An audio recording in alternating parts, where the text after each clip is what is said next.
নমস্কার বন্ধুরা, welcome to my YouTube channel Shagnik Debnath review.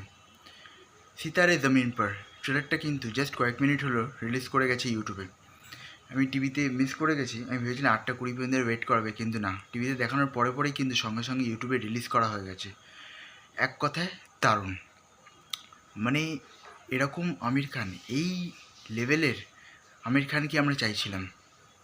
হ্যাঁ, এই সিনেমাটা হয়তো রিমেক, ঠিক আছে, কিন্তু সিনেমাটা খুব ভালো হবে সেটা আমি বলতে পারি। ট্রেলার দেখে খুবই মজা পেলাম, খুবই আনন্দ পেয়েছি।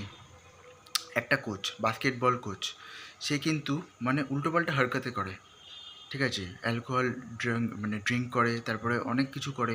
তো তাকে কোর্ট থেকে কিন্তু একটা মানে পানিশমেন্ট দেওয়া হয়েছে যে ডিসেবল যে চিলড্রেন যারা, তাদের সঙ্গে কিন্তু মানে তাদেরকে কিন্তু ট্রেন করে বাস্কেটবল কিন্তু খেলাতে হবে, এটা হচ্ছে শর্ত। এবার ওদেরকে কীভাবে হ্যান্ডলিং করবে সেটা হচ্ছে কিন্তু আমির খানের দায়িত্ব। এবার কিছু কিছু কমেডি জায়গাগুলো এত সুন্দর করে দেখিয়েছে, হাসি পাবেই। মানে ট্রেলারে দেখে সেগুলো হাসি পাচ্ছে সত্যিকারের, এত সুন্দর করেছে। প্লাস মিউজিক, গানগুলো যেগুলো ব্যাকগ্রাউন্ডে চলছে খুবই ভালো। ইমোশনাল সাইডটাও খুব ভালো দেখিয়েছে। এক একটা লাইন যে বাচ্চাগুলো যেগুলো বলছে যে হামারা কোচ স্যার তো গাধা হ্যায়, এরকম, তো ওই লাইনটাও কিন্তু এপিক ছিল ভাই।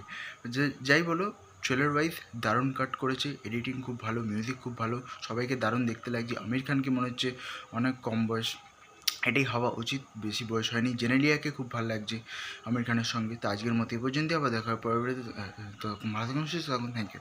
আপাতত অপেক্ষায় রইলাম 20 জুন সিনেমাটা রিলিজ হওয়ার জন্য।